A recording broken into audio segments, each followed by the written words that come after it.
Kaya sa mga nakikipagsabwatan upang kunin ang pondo ng bayan at nakawin ang kinabukasan ng ating mga mamamayan, hiya naman kayo sa inyong kapwa Pilipino. Ako po, hindi ko po masabi kung magkano po kasi para sa akin po, parang kami po ang nanakawan. Parang ibig sabihin, parang modern day na pagnanakaw, ibig sabihin yung nakaw ba? Siya pa ang magbibigay ng pera dun sa ninakawan niya. Parang...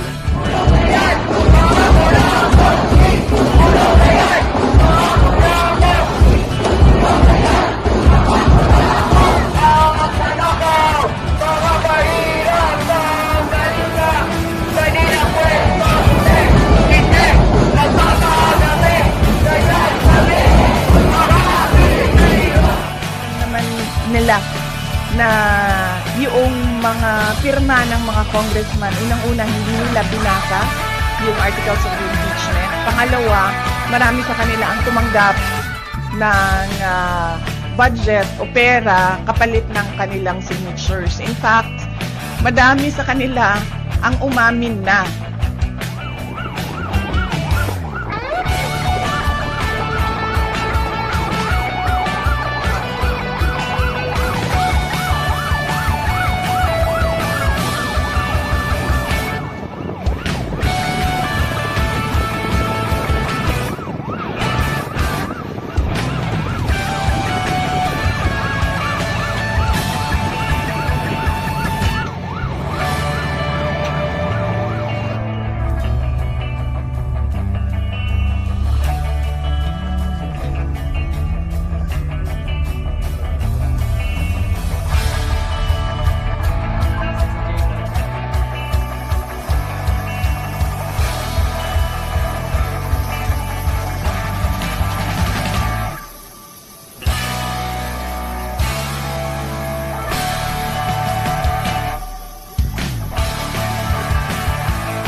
President Marcos Jr. took office in 2022, the Philippines has consistently become the brightest star in ASEAN, expanding among the fastest by 6.2%. Despite external challenges, we are expected to outperform ASEAN economies with a projected growth between 5.8 to 6.3% in 2020.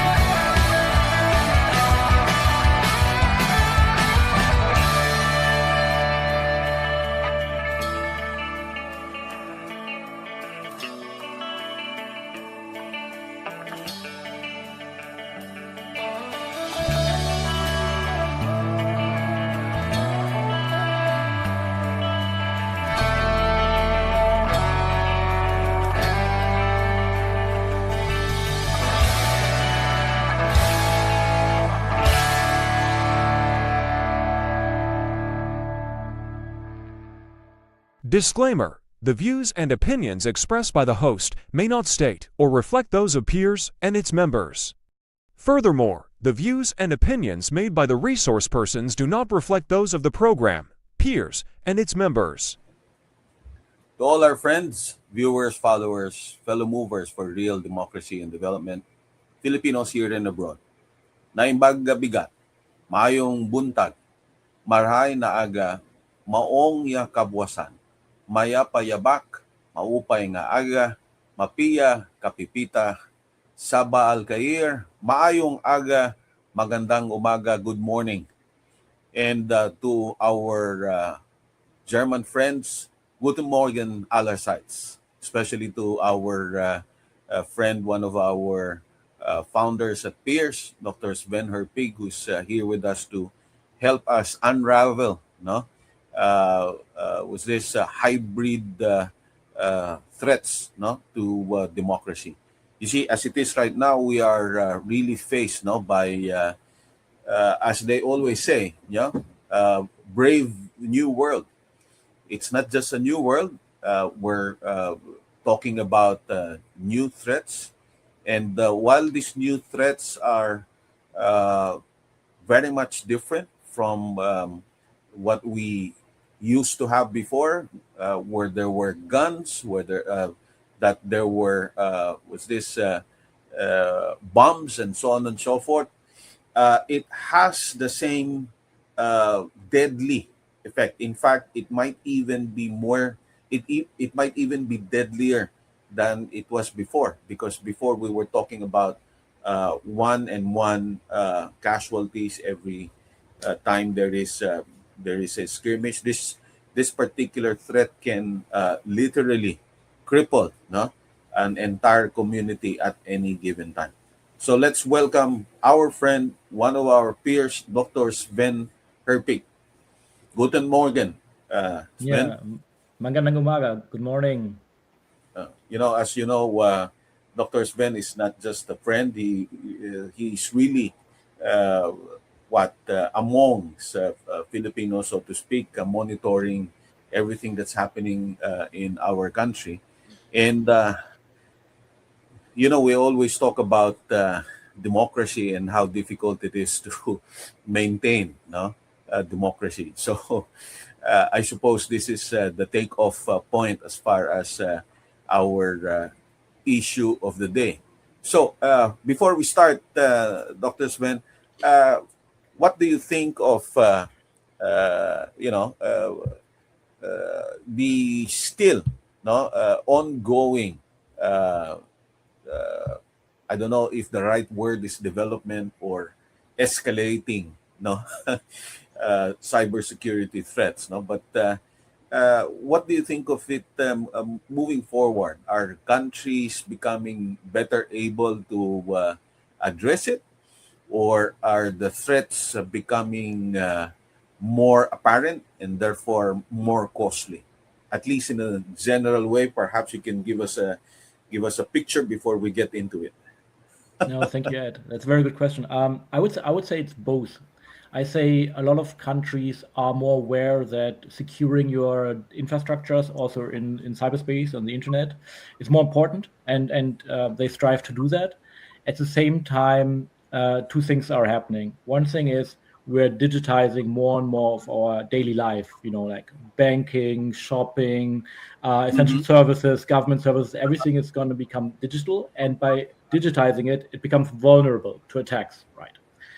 And on the second hand, we have this, I would not call it a revolution, but maybe an evolutionary step, a big evolutionary leap in digitalization through artificial intelligence, which connects to all the points. It makes vulnerable infrastructure on the internet more vulnerable. It gives attackers more tools, but it also gives defenders more tools. So I would say it's like three things. We are getting more aware. We have better policies. At the same time, we digitize and become more vulnerable. And then we have AI as kind of a thing that scales everything, both the defensive and the offensive side.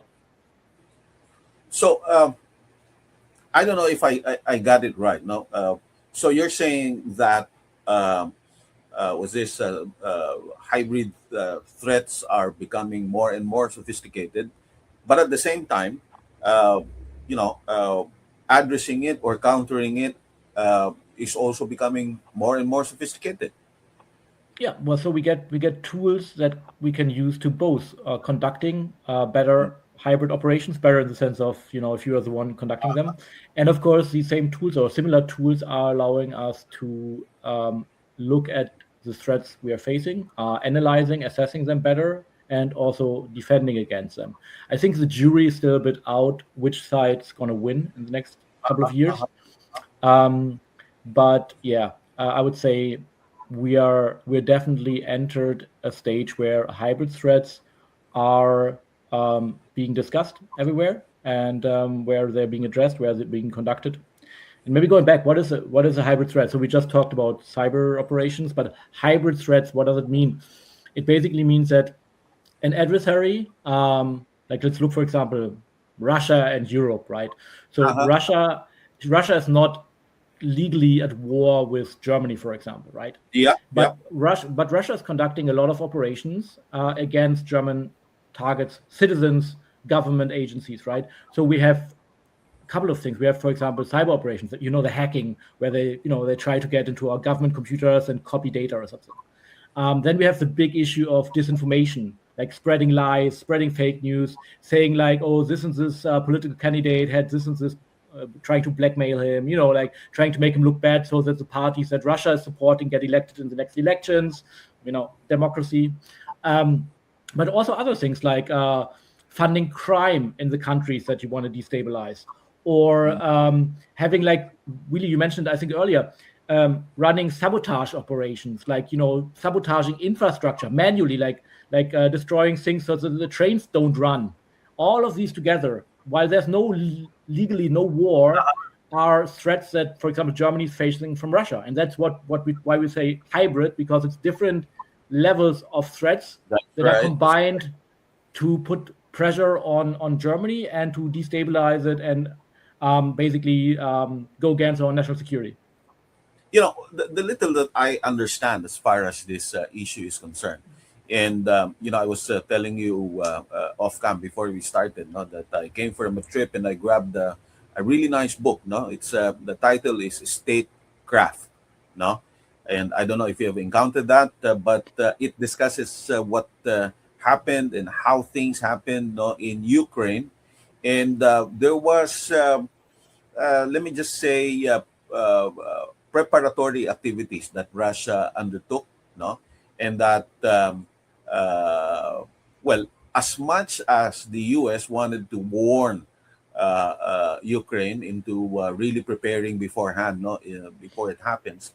In fact, 72 hours even before the actual operation happened, they were still trying to convince Ukraine that it was going to happen, But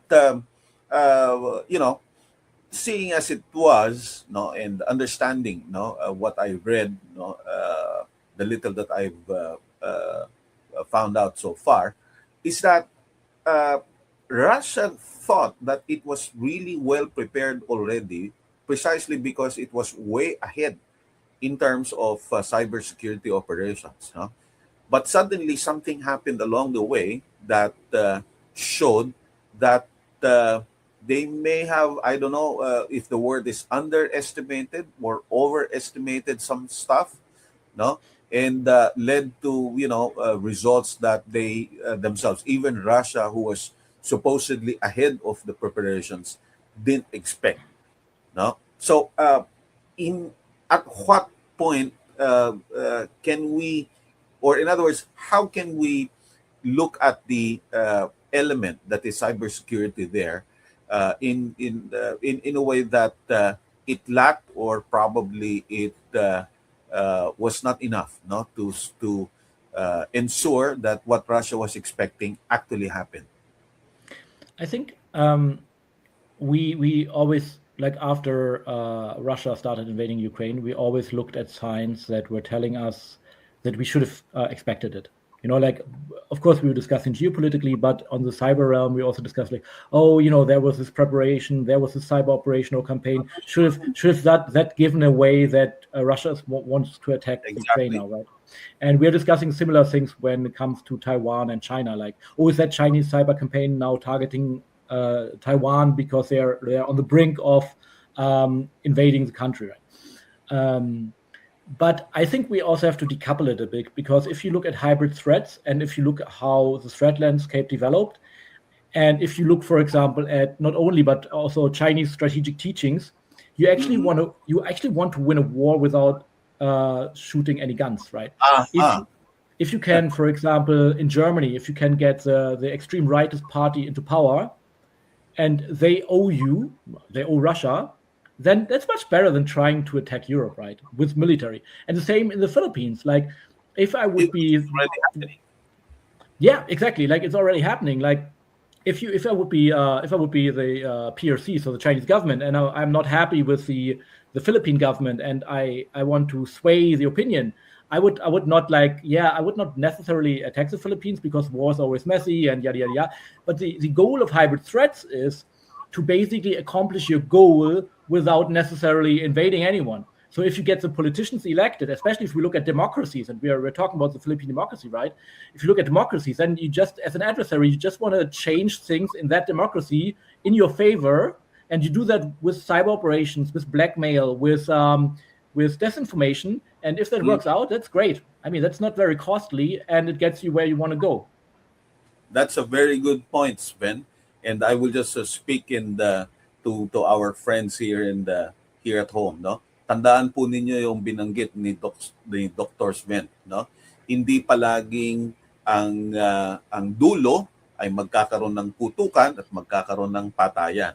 Kasi hangga't maaari iniiwasan din nila ito, no? Kasi alam nyo, pag nagkaroon ng gera, wala namang masasabing panalo talaga dahil palaging meron at merong masasaktan at kahit sila ay iniiwasan ito, no? So I'm just telling our Filipino friends, although I know you can understand a bit of Filipino, no, that even the Chinese are aware, no, that war is not really just a question of who wins and who loses, no. It's always a question of how much losses, no, one will always get as a result of the war. One final question before we were talking about, ladies and gentlemen, we were talking about. Before we started, if we will present the study of Dr. Sven and his group Interface from Berlin, the presentation is not just about the story. It's really it's really an ongoing still. No, there were already researches undertaken before, but precisely because the issue is ongoing and the threats are still ongoing. It's still an ongoing monitoring and study, so to speak. No, so what Dr. Sven is going to present to us, ladies and gentlemen, is not just about opinions. These are facts and figures that have been called and was this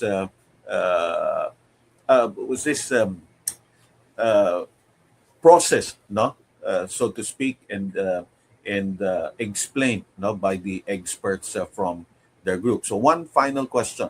The problem with cybersecurity is that again, it's a security issue, and as a security issue, it's always a question whether it will be state-led or state-sponsored or state-operated. But there's nothing that prevents non-state actors from resorting to the same. Now, my question is, are we still looking at non-state actors in the same level as state actors resorting to cyber security tools as far as promoting and advocating its interest, or it has become more and more state-led? Well, it kind of depends. If you're looking at it from the defensive side, like the ones who are trying to protect your networks, most networks are basically run. There are still terrorism around the world, so I wonder if terrorists are resorting to it in some measure. For the offensive side, I don't think cyber terrorism has never been a thing, and I'm not sure if it will ever be a thing.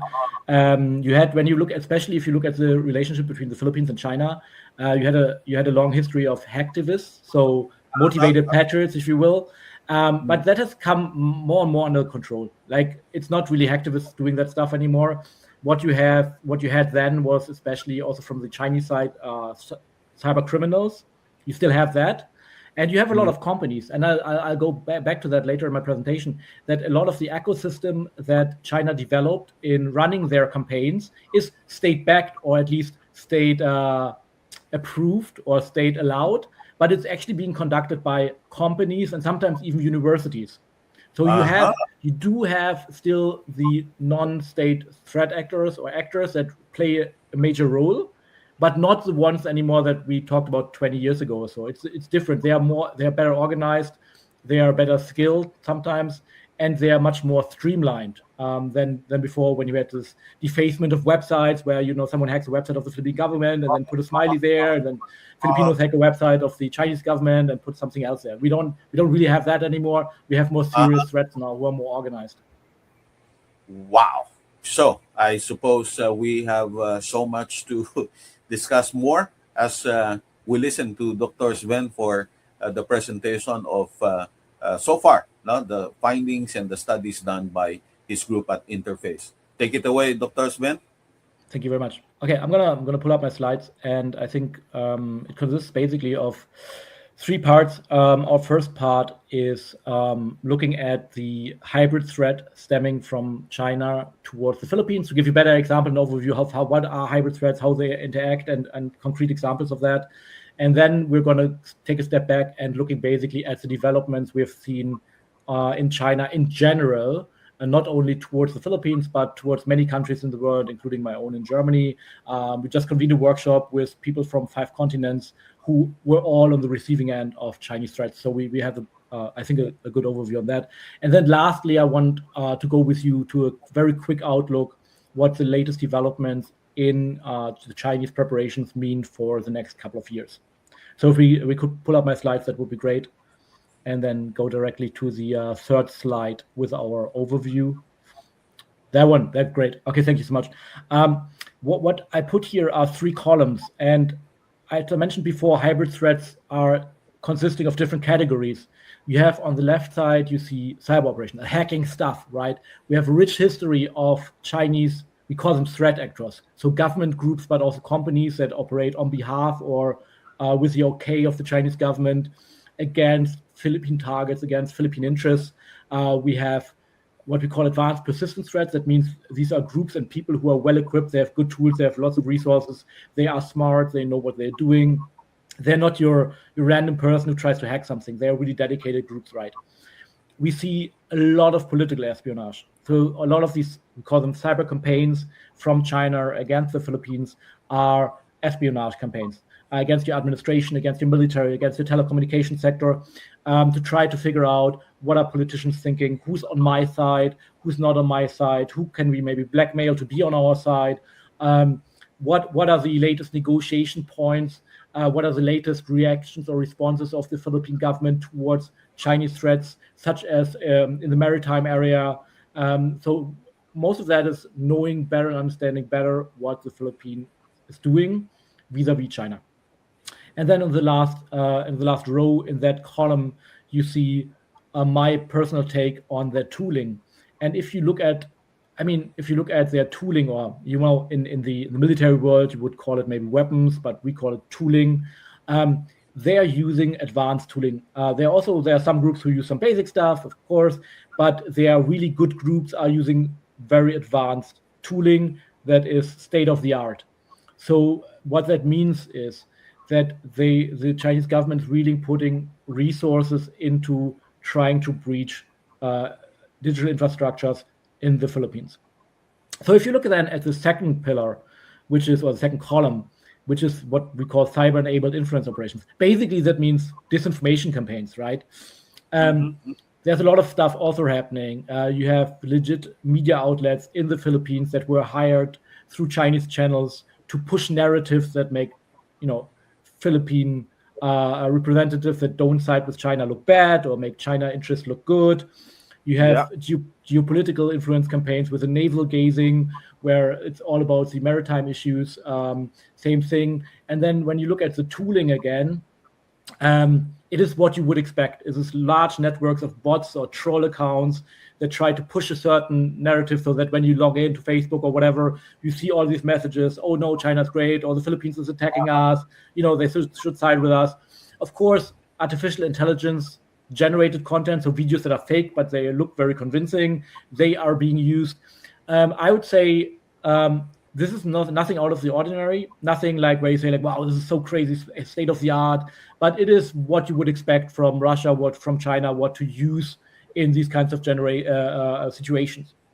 And then if you look at the third column, we're looking at crime, cyber-enabled crime, because I just told you it's not only hacking stuff or putting stuff on the media or social media, it is also really hands-on real-life crime, copying of your credit card, stealing your crypto funds, your Bitcoins, your Monero, whatever. I don't think I have to tell anyone about the Lucky South 99 or the Bamban incident, the entire Pogo infrastructure in the Philippines, which is basically crime, organized crime, happening with the backing of, as we learned through the media, right, with backing, somehow backing from the Chinese government. And they are also dabbling into connecting it to cybercrime, so buying credit card data on the dark net, on the parts of the internet which are where the crime people meet, right? And using that in their campaigns to take over accounts, to make money, to defraud or spam Filipino citizens. So, and if you look at these three together, you can talk about a very strong hybrid threat stemming from China against the Philippines.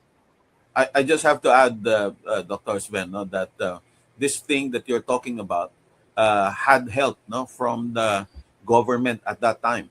In other words, that this brings in, no, the factor that you've mentioned before you started the presentation, that at the end of the day, it's important to have a government in place that is very close to and sympathetic to China, no, that precisely led, no, to all these operations. In fact, I've always been emphasizing this to all my discussions, especially in public, that it was kind of weird that at one time in our government, a foreigner, no, a Chinese citizen, was appointed to the government, no, cabinet level, no, a secretary level appointment. And I found out that there was really official activities, no, that has taken place as far as that office is concerned.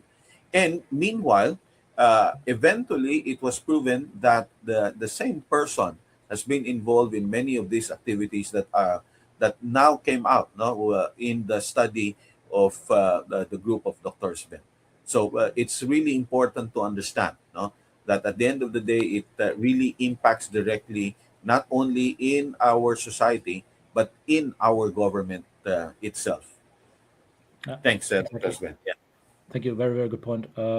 If we move to the next slide, what I want to show you is how we look at it over time. And I already mentioned that hacktivists, they still exist, but they're a bit of part of the past. So we had, like, between 2008 and 2015, roughly, we had this dispute between Chinese hackers and Filipino hackers, but it moved in the years after, I would say roughly 2016 to 2022, to a trial and error, like more professionalization on the Chinese side. There's not so many operations that we know about that were conducted by the Filipino side against China. Most of it is Chinese operations against the Philippines. And there you can see an increasing professionalization, scaling of operations. So getting more and more resources, I mean, people and money into these operations, but at the same time, also clamping down on their own crime. Because, back in the day, there was this Chi-Obama agreement between the US and China, where basically they agreed less cyber stuff from China against the US. And what happened was that the Chinese government basically clamped down on their own criminals and told them, like, don't do that anymore. But they continued with the high-profile cyber campaigns, with the campaigns against the US government. And we see something similar here, that basically you don't have all that noise anymore, all these criminals and hacktivists from China trying to hack Philippine government and so on. You have more well-organized groups that are doing that, but you don't have all that noise anymore. And latest, since 2022, you have what I call at this point, you can call it differently, a permanent digital gray zone, which basically means there's no open war between China and the Philippines, but you have, as I show you, hybrid threats through cyber campaigns, through cyber-enabled disinformation campaigns or influence campaigns, through crime connected to all of that, from stemming, supporting by, enabled by, whatever you want to call it, China or the Chinese government against and in the Philippines. So you could call it like full spectrum coercion. Full spectrum means all the different things, crime, influence, trade, maritime, all of that, from the Chinese side against the Filipino side to coerce the Philippines into taking over points that they want, for example, giving up some islands, calling the West Philippine Sea the South China Sea, all of that. So we see constant daily threats in the cyber domain, also outside the cyber domain, from China against the Philippines to achieve what the Chinese government wants to achieve. And if you don't have any follow-up question on that, Ed, I would move to the general development in China when it comes to all these capabilities. Yeah. All right, then we can just go ahead for 2 slides. And then, as a background, we published the study December 1, I think, last year, so half a year ago. Basically, what we were doing is we acknowledged that all of the things that are running right now, or most of the things that are running right now in these cyber campaigns, are taking place when there's no official war. So that also fits for the China-Philippines setup, right? And then we said, okay, if there's war, there are certain things that are allowed and certain things that are not allowed. But when it comes to these gray zones that I just mentioned, the threshold below armed conflict, we're not so sure what's actually okay and what's not okay. Exactly. And that's why we said, okay, let's look at that. Let's look at what do we think. Our working group of experts, we did interviews, we did surveys, we had workshops, we discussed with practitioners and researchers from the entire world, what do we think is irresponsible here? And we came up with 7 things. For example, breaching critical infrastructures like water or electricity and just waiting for a point to trigger it and to switch off electricity or water in a country. But one of the most interesting points, or red flags, what we called them, was losing or giving up control over your campaigns. And that is something that we were then right now looking at from the angle of China. And I will go into that in the next couple of slides, what that means. So if we go to the next slide, we looked at whether the central Chinese government actually still has organizational control and still knows what their companies, what their government units, what their universities actually are doing, who they are hacking, right? And we were helped by leakage from one of the security companies, which is called Aisun. It's a Chinese cybersecurity agency, which did a lot of hacking on behalf and enabled by the Chinese government. And what we learned there is basically that companies in China, they are conducting cyber campaigns against companies in Europe and governments worldwide and copy data. And then after that, they go to government agencies and they say like, hey, we stole that, we copied that. Do you want to buy that? So it's crazy if you think about it, because you have the Chinese government, which will say, we are very much interested in advancing in space technology, right? That's an official statement. And then you have Chinese companies that are just trying to hack space companies worldwide. And whatever they find, they then go to the Chinese government and say, hey, you said you want to advance in space technology. We hacked some stuff. Do you want to buy that? So, of course, you could argue, well, they said they're interested, so of course their companies are going after that. But it's also a matter of fact that for a lot of these operations, the government doesn't even know that their companies are hacking other governments and then trying to sell them the results. And then connected to that is that, for example, you have cybersecurity companies, I would call them offensive companies, but whatever, that are trying to get access to certain networks. So they don't do anything yet, right? They get access to the Philippine government, for example, some military networks or European space provider or whatever. And then they go to the first regional cyber office in China, and they say, hey, we do have access to the Philippine Armed Forces network on whatever. Do you want to buy that access? And they're like, oh no, right now we don't want to do that. Maybe there's some negotiations happening. We don't want to, disrupt that. No, but the companies then not saying, okay, well, they're not. They will go to the next regional bureau and say like, hey, we have this access. Do you want to buy that? So in the end, you will find someone who's going to buy it. So the entire system is so decentralized, and there's no, as far as we know, no central government oversight over all the operations that are directly and especially not indirectly conducted on behalf of the Chinese government. So if those operations or campaigns have the blessing of the government or not, like depends on your definition of blessing, right? How direct or indirect can it be? But what adds to that is, of course, that you have all the regional cyber bureaus in China conducting cyber campaigns themselves. So there's not one, not the MPS, the Ministry of Public Security, that says, okay, we are conducting cyber campaigns. We are the only one. We are reporting directly to the head of state. No. It's the MPS. It's the PLA, the military. It is all the regional bureaus, right? So you have the industry that does it, sometimes without knowing of the government. You have all the regional bureaus in China conducting cyber operations and campaigns. Then you sometimes have universities that are also doing some of these campaigns. And you have government units that during the day are part of a regional bureau and conducting cyber campaigns. And at night, they're like, we don't earn enough money here. We're going to be, tonight we're going to be criminals. So we're using the tools and the access that we have through our government job and just roll out ransomware. So they encrypt your computer and then they ask for money to make money on the side. We call that moonlighting because during the night, you're a cyber criminal. During the day, you're a government employee. And if you take all of that together, you can say that at least from a Western perspective, there's absolutely almost no organizational central control over all the cyber campaigns that are coming from China, let's put it like that, against their adversaries. Before you move forward, Dr. Sven, at least for the uninitiated, no, even I know that APT pertains to advanced persistent threat, but what is it exactly so that they'd be better able to understand? These are the groups that I mentioned earlier, which are not like you and me getting together in a basement and trying to hack something. These are these really professional groups, government units, or also companies that have groups of people there whose day job it is to hack stuff. They get paid to breach the Philippine government, for example. They have resources. They have mostly legal mandate to do that, and they're basically professionals. If you want to, they're professionals. So that means if peers don't have enough funds, we should really venture into that and perhaps raise some funds. I'm just joking. So I'm always telling people in my field, if you don't earn enough, maybe you should become a cyber criminal. No, but kidding aside, well, yeah, yes, there's opportunity.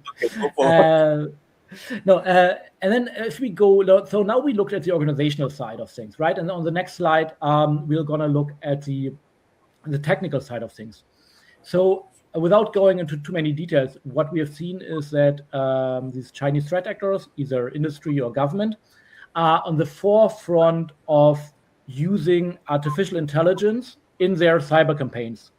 So a cyber campaign starts from, hey, looking at networks and trying to figure out where we want to get in.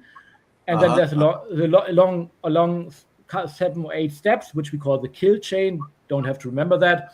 And at the end is, I'm going to copy data, or I'm going to disrupt the system. And across this entire kill chain, or these steps, we have seen some Chinese threat actors using artificial intelligence, like ChatGPT, Claude Code, whatever, right? But what does it mean? It means that these operators, so the people working in these cyber units, they are giving up a level of technical control and hand it over to these AI tools, right? So let it make it easier. If you are normally doing cyber operations and you need new malware, like this software that you put on a computer so you can disrupt it, for example, you program it yourself. Of course, you will look at websites, you will look at some programming sites to make your software better, right? Yeah. But you kind of know what it does and what it doesn't do. And with the help of AI tools, you will tell ChatGPT, for example, hey, please program a malware for me. It should do this and that. You get back your software, but you don't really know what it does anymore. You don't have a rough overview of what it does, but because you haven't programmed it, you haven't coded it, and your peers haven't coded it, no one really understands the entire software. And that, of course, means that you're giving up control over what you're doing. Because normally you would do like, okay, I'm going to drop this software, this bad software on the Philippine government computer, and I know what it can do and what it can't do. Now I'm going to drop this bad software. You can stop it, no? Or probably, what's this? tell the AI to stop operations? Can you still do that, or? Yeah, of course, but it might work, it might not work, right? Ah, We're still very early in the game of understanding that, and coding and programming software is always a complex task. And if we add automating tools like artificial intelligence tools into it, it gets more complex, right? And maybe it does exactly what we think it does, okay, or maybe it doesn't, and maybe things go wrong. Maybe instead of just copying the data from your president and sending it to the Chinese company, it starts deleting official documents. You know, that could happen, right? And what I want to say, the jury is still out on whether using AI tools actually makes these cyber campaigns more under your control or not. But just the mere fact that we mainly see Chinese threat actors experimenting with it and being okay to testing out if that actually works or not, shows us that they are willing to give up control to achieve their goals, right? So in both instances, if we look at the organizational level of control and the technical level of control, we see the threat actors deliberately giving up control. So our take initially, also we had a workshop with experts, right? I went into this workshop and said like, okay, wow, the Chinese, they lost control, right? No, that's not the case. That is not the case. If we go to the next slide, what our outcome was basically, no, they just have a very different risk culture, right? A matter of fact, if you look at certain policy decisions and also this clamping down on hacktivists and criminals in China, you know, you could actually say that China tightened control over its cyber campaigns. They are just very, very willing to not have a complete overview, to test the latest technologies and see what works and what not. So it is not an undeliberate loss of control or a deliberate giving up control. It is just being very much okay with high risks. And if we go to the next slide, so they're really experimenting the extent of it. That's the long and short of it. So what you will see is, what we figure out is basically, I mean, it's not rocket science, okay? The Chinese government has a huge risk appetite when they are conducting hybrid threats, especially cyber campaigns. They are okay if things go out of hand. They are okay if their companies go against targets that they don't even know about, if it gets them what they want to get. Why do they have this risk appetite? Because there are almost zero negative incentives for them to stop doing it. And I will come back to that in a second. What you have this huge risk appetite, right? Organizationally, technically, you do whatever gets you where you want to go, almost. Then you have the capability, which means, as I showed on one of the first slides, Chinese threat actors are not just like using some low-level stuff that they found lying around somewhere. They are very capable of developing advanced tools, in brackets again, if you want to compare it to the military world, weapons, right? They are very capable of doing that and deploying them. And then the last part of the equation is they have the capacity, by including sometimes universities, by including all the companies that are running offensive cyber operations into their ecosystem, by tasking them, by allowing them to go after targets. They have a big talent pipeline, and they have a lot of organizations and units that are conducting that. So they have the capability, they have the capacity, and they have the risk appetite. So these are the three things that, in my opinion, define the Chinese behavior towards cyber campaigns against the Philippines, but also Germany or the United States, for example. Now, which is really frightening. Exactly, because what is the result of that? I said it's an equation, right? So the result of that is that cyber campaigns are viewed as I would say, my Chinese counterparts would argue with my assumption, I guess, but in my opinion, the Chinese government views cyber campaigns or cyber operations as legitimate foreign policy tool. You know, there's no incentive for them to stop doing it. It's like you have diplomatic channels, you have trade negotiations, pressure. You can do like this import taxes, whatnot, and you can do cyber operations. And it is being done. There's no like, it's not like, hey, maybe, should we do this illegal cyber thing? It is like, no, can we achieve what we want to achieve by running cyber campaigns? If the answer is yes, we're going to run them. It's not like even a debate if that's like a shady tool, like target assassinations of people or something. It is very much in the official toolbox, official quote unquote, standard toolbox of the Chinese government, and that is the result of all of that. And I think that is if you only take one step away from it, that should do. Sorry. Yeah. So anything that is practical, anything that brings results, it's okay, no problem, no ethical issues, no procedural limitations, and so on and so forth. Well, I do think there's like, of course, you're not like, if a Chinese cyber company is running a cyber campaign against a Chinese company or a Chinese politician, of course, that would be problematic. So there are definitely internal guardrails. Yeah, but if you look at it from the adversary side, so from my side, from your side, right? We have to expect cyber campaigns any day against any target in our country. And I say that as neutral as possible. I mean, like, that's okay. I mean, if we should just see it as it is, right? I wouldn't say like, wow, that's so bad, the Chinese are so bad. From a Western perspective, I would say like, yes, of course, maybe some of the organizational controls that they didn't put in place, or the playing around with AI, is not something I would like my government to do. But would I like my government to also view cyber campaigns as a standard tool in the foreign toolbox? Maybe, yes. I mean, it's not begrudging or like I have moral, ethical problems with what the Chinese are doing in this instance. It's just very neutral academic observation of that's how they're doing it. And that's what we need to prepare for. Yeah. And if you go to the next slide, and I'm gonna be wrapping it up now. I think I have 2 more slides on that.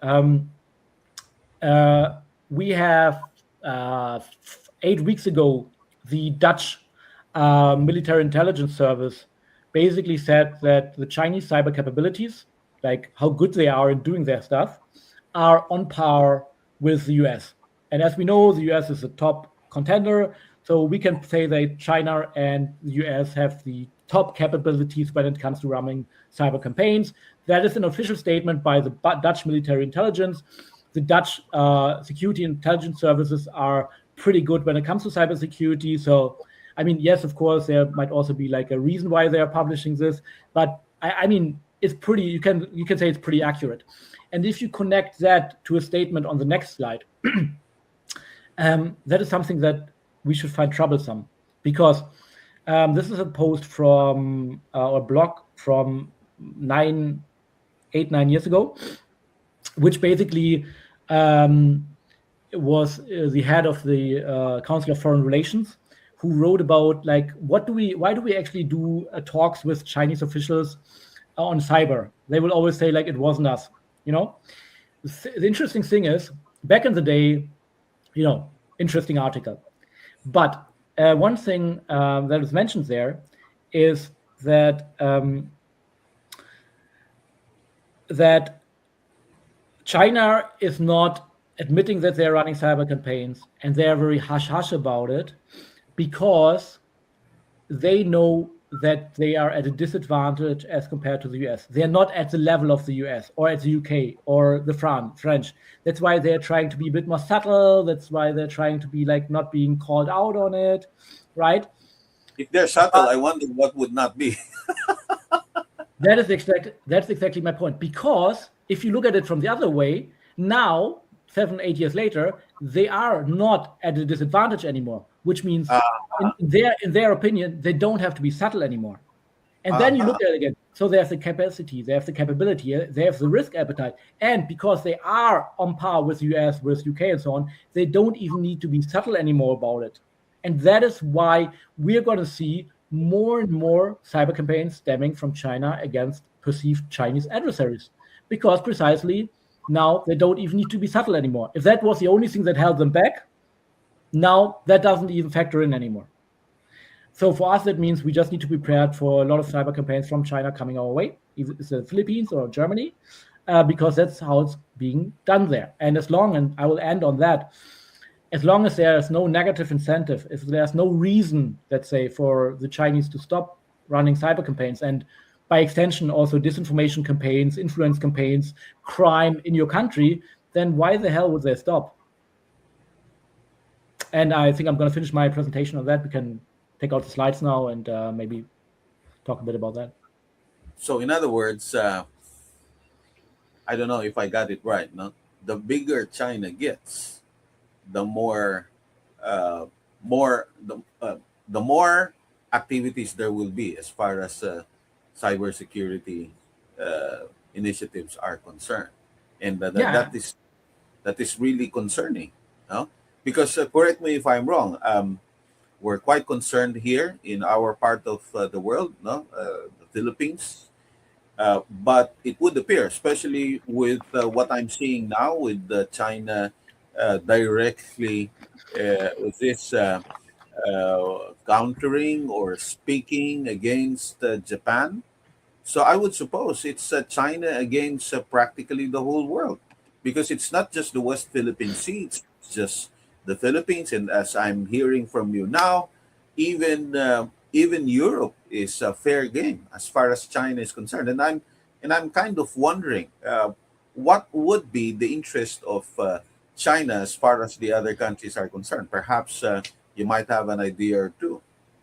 Yeah, but as I said before, we had friends over from Australia, from Japan, from the US, from the African continent, from Europe, and they all shared their experience with Chinese cyber campaigns. So yes, it is what you're saying, and that's why China needs capacity, right? If you're running cyber campaigns against, like, I don't know, 60 countries in the world, you need a lot of capacity, and the interests vary. That's why I'm saying, like, it is a legitimate, whatever, foreign policy tool for the Chinese government. So if they have a beef with Japan, they will use cyber campaigns to, try to resolve it, to exert the influence. If I look at the Philippines, for example, I know that a certain bloc in the Philippine political sphere is pro-China and one is anti-China. So what do I want? So what would be my goal there? My goal there would be pretty easy. I would try to find blackmail material on the anti-China political bloc. I would try to sway the next elections in favor of the politicians running for president, vice president, and are anti-China or have an official anti-China stance, right? That would be what I would be doing there. In Japan, it could be something totally different. In Germany, it could be just trying to compromise networks of the trade ministry to understand what are our trade discussion points, what are our pain points in our trade discussions with China. There's no one thing why they're doing that. What it is they have one tool. They have many tools, but for them it is one tool to go after different interests against different countries. Wow. So, in other words, you can just, I don't know, I can't even imagine the extent of a behemoth China is when it comes to all of these operations happening simultaneously. At the end of the day, at the very least, this is the usual answer that I give to those criticizing and arguing that I'm pro-US, and I would always say I'm not going to hesitate to admit that I'm pro-US, not because I love the US or that I like the US. It's more like I know more about the US more than I know about China. In other words, it's I'm inclined to think that we're better able to coordinate and better able to understand and negotiate with the US. No, as far as China is concerned, the whole thing is difficult to even anticipate, even understand what exactly it is that they have in mind. When it comes to them relating to you or engaging you, negotiating with you, bargaining with you. That at the end of the day, even if they are right in front of you bargaining with you, they're also doing something else on the side, by and through these hybrid tools.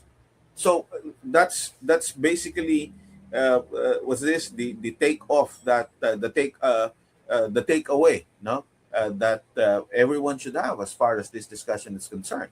What do you think? Yeah, I mean, maybe we can also create, if maybe it doesn't have to be US or China, maybe it can be Europe, right? We have a German-Philippine defense agreement in place now. But but yes, I see your point. I think with one small caveat, I mean, I'm also expecting the American NSA, the National Security Agency, to also compromise Filipino systems, because you're a Yeah, very of course. important trade partner, so right. But it is a different scale and a different goal than what, for example, the Chinese government is pursuing.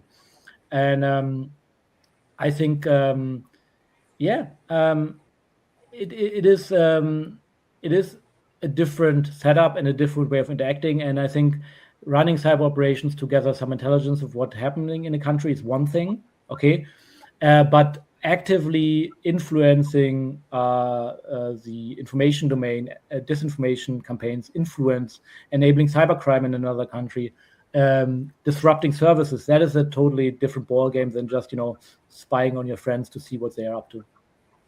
You've been monitoring, no, with this, and continuously understanding how things are, not only as far as China or the U.S. is concerned, but all over the world. How are you going to characterize the Philippines' capacity, or at the very least activities, as far as hybrid capacity, hybrid activities are concerned? Would you say that without considering government support, which is of course quite critical, but at the very least, would you be able to say that there is talent as far as Filipinos are concerned when it comes to not only understanding but also addressing cybersecurity and then therefore hybrid threats to democracy and society? I think I would answer twofold. I think there's a lot of Filipino talent in cybersecurity. We also wrote a paper last year, I think, how we can, for example, work together between Germany and the Philippines to make the best out of the huge talent pipeline, or build a talent pipeline that brings out the best talent in the Philippines. I think there's a very active, very good hacker community in the Philippines that can lend skills and also teach people. I think when it comes to that, it's pretty good. When it comes to hybrid, so if we're going to now move to the information and influence part of it, there I think there was a good setup. I mean, you have definitely still a good media sector, like as compared to many other countries, a very independent media sector also. The problem starts where we look at social media, because social media regulation from a country like the Philippines is pretty weak and pretty problematic. At the same time, a lot of your population consumes a lot of social media, Yes. and might get influenced through that, because you cannot, if you look at it for 3-4 hours a day, it's really difficult to deal with it and to actually proactively do something about it.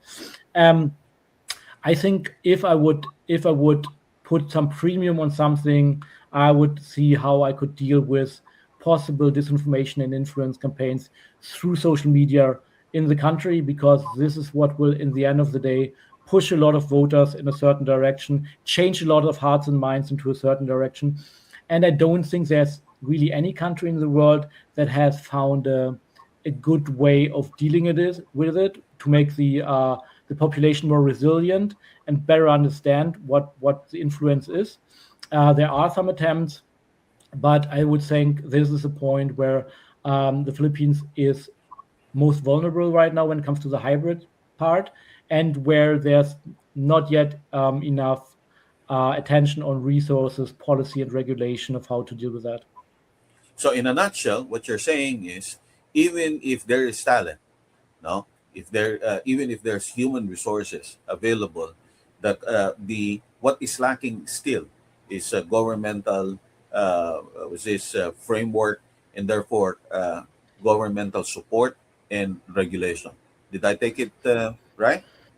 Yeah, that's correct. Yeah, or at least like guiding guardrails of where to go and what to do with it. I mean, but it's a pretty. I also have to say, like, I don't want to, needlessly blame the Philippine government, because I think it's a tall order. It's a very complex undertaking, but I think if I want to put emphasis on something, I would start there.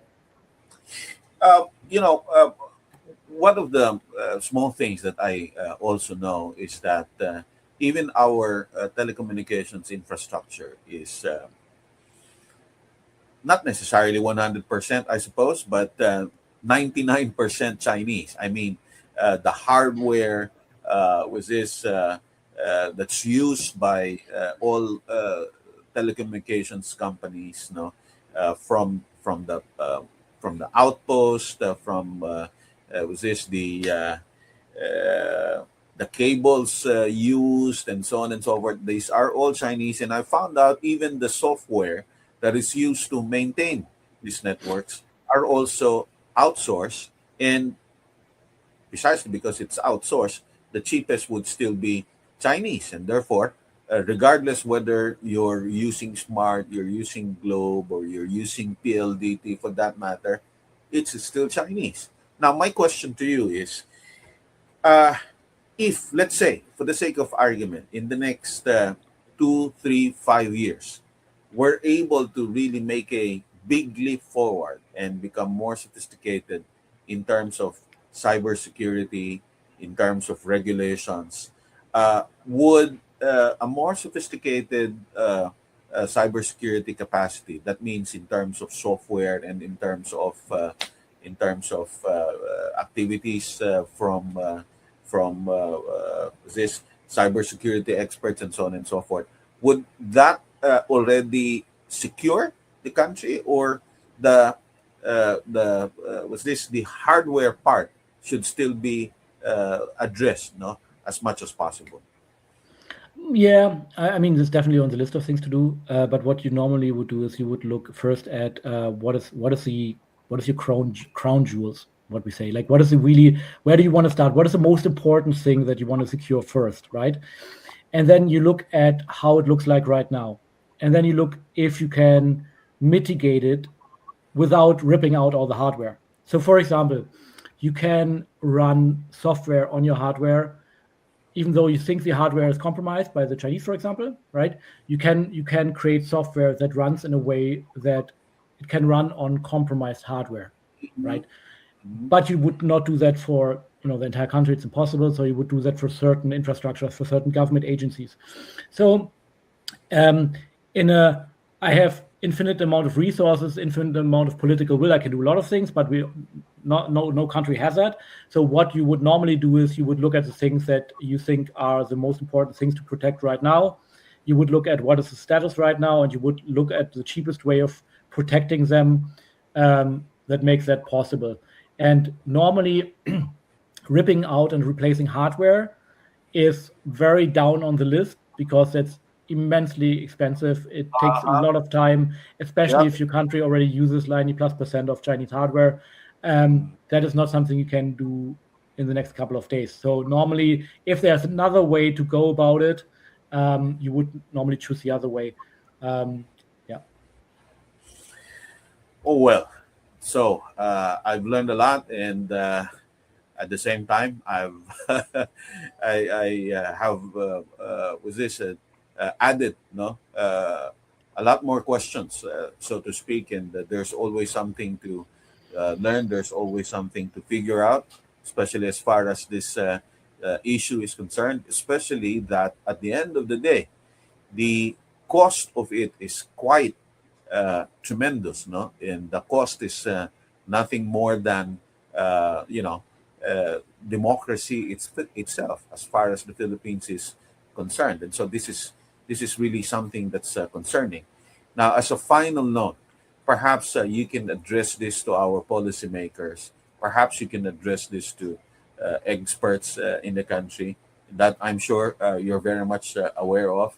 Perhaps you can make recommendations. How do we start? I mean, in the case of the government, where do they start? What kind of move or probably policy work is still lacking? And in the case of the people, perhaps you can recommend a thing or two as far as not becoming was this subject always to or affected by social media and was this hybrid activities, which is AKA disinformation and fake news. So before you do that, let me just say it's always been a pleasure and learning so much from you, Dr. Smith. Perhaps a few words? Yeah, thank you so much. I think one thing is like, yeah, democracy at stake. If we look at the elections, the second point is that it's also a huge commercial problem. Where if you look, we just had a study out in Germany that the damage done to the German economy by cybercrime and cyber operations exceeds 200 billion euros a year, right? And that should also push some more political will in that direction. It's not only your elections, but it's also like a huge amount of money that the economy is losing due to these operations. Then connecting that to the recommendation you asked me on for policymakers, it's basically, unfortunately, the first recommendation is you have to get a situational awareness of what is going on in your country. You can only deduct concrete policy recommendations on the strategic level if you actually know what's going on, who are the threat actors, how much is cybercrime happening, from what countries is it happening, is it coming, how much is coming from the own country, and then focusing mainly, the problem is normally not, in most cases, regulation. Like, the real problem is operational capacity. Like, I can make the best regulation on how to secure my infrastructure. If I don't have enough talent, if I don't have enough resources to pay them, if I don't have enough political will for them to install patches, to update infrastructure, to install computers, then no regulation or policy will really fly. So the two things I think at this point I want to caution is, first, you have to understand what's going on in your country in that threat environment, because that's what you need to make good recommendations. And the second part is you really need to focus on translating regulation into operations, because if there's no operations happening, then you can have the best policies and regulation in the world. It will not net you any increase in national security. So for the folks out there listening and watching this, I think it's pretty difficult to give advice on how you should change your media consumption. I personally stopped reading the news a long time ago, because I feel that even if you know that these operations are happening, even if you know that there is companies buying ad space and everything, when you watch 2-3 hours a day of TikTok or Insta or Facebook or whatever, you will get influenced if you know it or not. Even the smartest people get influenced, and they don't even know about that. So I think abstaining is one way of doing it. Abstaining, maybe not forever, but for some time. And if you see something, check in with legitimate sources, check in with people you know that maybe work in the field, and ask like, hey, I saw this is actually true. I think verification of things that target your emotions is important, because most influence campaigns are the ones that make you feel emotional about it. And then want you to change your behavior and your thinking about something. And these are exactly the things where you should go to independent media, to know people who know, who work in the field, or to just fact check it with other reliable sources before taking over those talking points. Again, thank you so much for having me. It's always a pleasure to be here. I wish you all a good day and be safe and secure. Wow, that's quite a mouthful. And maraming salamat, pare ko, no? You know, at the end of the day, this is a continuing, how should I say, struggle. It's a continuing campaign. And, you know, from my side of the world, it's really difficult. And you know how it is, as, you know, you're very much familiar with what's happening here. And there's always an opportunity for us to exchange. But at the end of the day, we just have to trudge on and keep moving forward. No? Until next time, kaibigan, maraming salamat sa iyo. Thank you. Ladies and gentlemen, it's still, well, as our friend has mentioned, the jury is still out. And it's a tall order, so to speak. There's so much to be had. There's so much to be done. Marami pang kailangan gawin. At talagang nahuhuli tayo at talagang vulnerable po tayo. Napakadali tayong makontrol. Napakadali nating tirahin, napakadali nating maapektuhan. At ang nakakalungkot dito, kahit na ilang pong beses yatang pagsabihan ang ating mga kababayan, kahit na naandyan na, kitang-kita na ang katotohanan, napakahirap pa din kumpinsihin kung ano ang totoo at ano ang hindi totoo. Sa kaduluduluhan, talagang tayo mismo, no? Bawat isa tayo ang maaring makasawata, makapagtigil ng pananalasa ng hindi tamang gawain, ng hindi tamang impormasyon.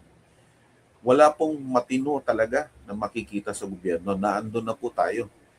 Pero ang isang bagay na hindi natin maikakaila, bukod sa wala nang matino sa ating gobyerno, walang malinis na talagang masasabi natin na mga politiko, mga leader natin sa bayan, hindi naman natin dapat ikaila na merong grupo dito na hindi na nga mapagkakatiwalaan pagdating sa poder, pagdating sa pondo at resources ng gobyerno, hindi pa natin mapagkakatiwalaan kung kanino talaga nakakampi. No? Hindi natin alam kung Pilipino pa ba ang interes na kanilang talagang pinangangalagaan o interes na ng ibang bansa katulad ng bansang China. At katulad ng nadinig natin sa ating kaibigan, hindi naman dito lang sa Pilipinas ito nangyayari. Pero ang importante, tayo mismo maintindihan natin kung gaano ka-importante at gaano nakakatakot ang nangyayari na dito sa atin. At muli, tayo lang naman ang makakasolusyon dito. Sa totoo lang po, kung patuloy tayo magpapaloko, hindi ko na alam kung ano pa hong mangyayari. Kasi katulad ng patuloy nating sinasabi, talagang binubuli na tayo sa West Philippine Sea. At nakita na natin yung mga popular na mga leader natin na wala namang sinasabi pagdating sa nangyayari sa West Philippine Sea. Hirap na ang mga mangingisda natin na maghanap buhay dahil takot silang bumalik doon sa kanilang pinupuntahang lugar para magkaroon ng pagkakakitaan. Pero wala naman tayong nadidinig sa mga pinagpipitaganan nating mga leader ng bayan. Ang masakit pa nito, yung talagang nagtatanggol sa atin, sinisiraan pa. At ang pinakamasakit po dito, itong paninirang ito, pinaniniwalaan pa ng karamihan sa atin. Paano na ang mangyayari kung talagang pababayaan na lang natin ito? Sa dulo, ang solusyon po ay nasa sa atin din. Kung hindi pa rin natin pag-iisipan man lang, kung hindi pa din natin papakinggan man lang ang ibang mga bagay na kailangan nating tingnan at kumbaga, iisang tabi na lang natin dahil sa mas gusto natin na pakinggan lamang kung sino yung popular at ano yung popular sa atin, mananatili po tayong mangmang at mananatili tayong maloloko na lang. Sana po, magkaroon din ng katapusan yung ganyang pangyayari. Nang sa ganun, hindi tayo magsisi sa dulo. Muli po, salamat sa pagtutok, salamat sa pakikinig, at sana kahit papano meron po tayong napulot sa maikling huntahan natin ngayong umaga. Magandang umaga po sa inyo.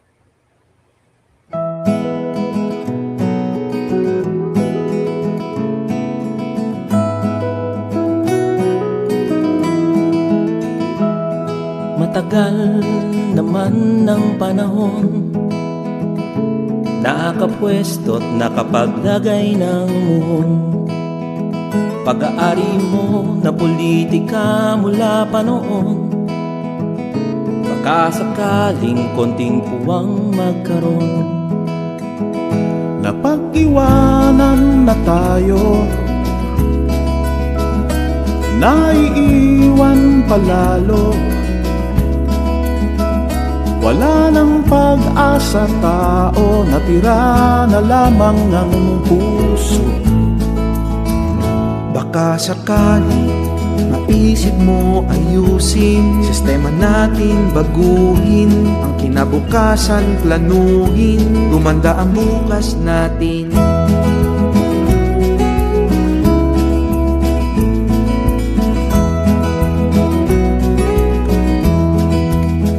Ganun pa din naman, kasama ka pa din malamang, paiba lang mawala ang harang, mas maraming magaling masalang. Kailangan din may pananagutan, hindi kam-kam lang ng kam-kam. Mamamayan nalilimutan, mugmug na lang pinagtsatsagaan. Baka sakali mapagbigyan, ayusin sistema ng bayan. Ikaw din naman makikinabang, magiging Pilipino maipagyayabang. Baka sakali maisip mo ayusin, sistema natin baguhin, ang kinabukasan planuhin, gumanda ang bukas natin. Ganun pa din naman, kasama ka pa din malamang, may balang mawala ang harang.